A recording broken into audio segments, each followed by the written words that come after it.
Kristus ada bersama dengan kita, melanjutkan di seri berbuah. Sekarang di kelemah lembutan. Kalau dalam bahasa aslinya menggunakan kata prautes.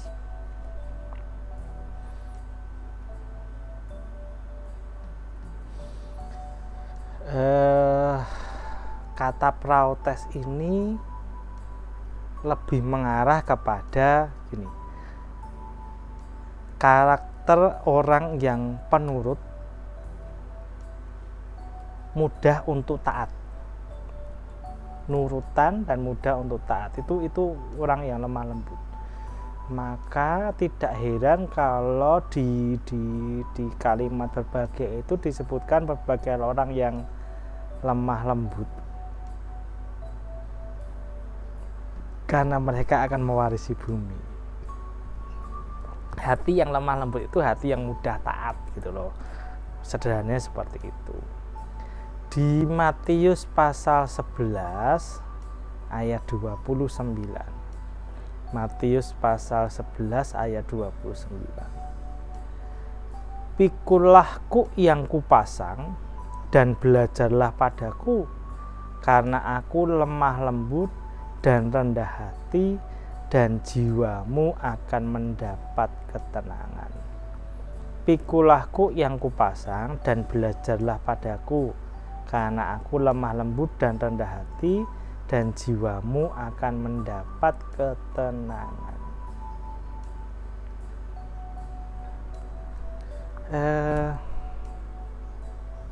Saya cari-cari di tulisan saya, di blog saya, rupanya saya belum pernah secara khusus membahas tentang ini ya. Saya sampaikan di sini, pikulahku yang kupasang dan belajarlah padaku. Ini rupanya saya pernah membaca begini, kuk di masa Alkitab ditulis itu ada dua macam.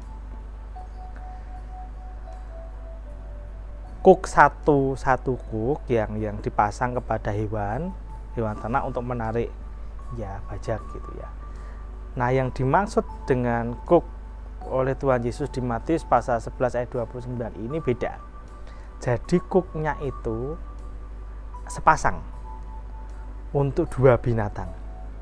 Di satu sisi kuknya agak besar lubangnya, sementara di sisi yang lain kuknya agak kecil. Nah, di situ konsep belajar. Hewan ternak yang masih kecil itu akan diberikan kuk yang lubangnya kecil berdampingan satu kuk itu ya dengan hewan yang besar yang dipasang lubang kuk yang besar. Hewan yang kecil ini akan belajar dari hewan yang besar ini. Beban kuknya juga lebih besar di hewan yang sudah besar ini. Beratnya lebih besar di hewan yang besar ini. Itu konsep belajar.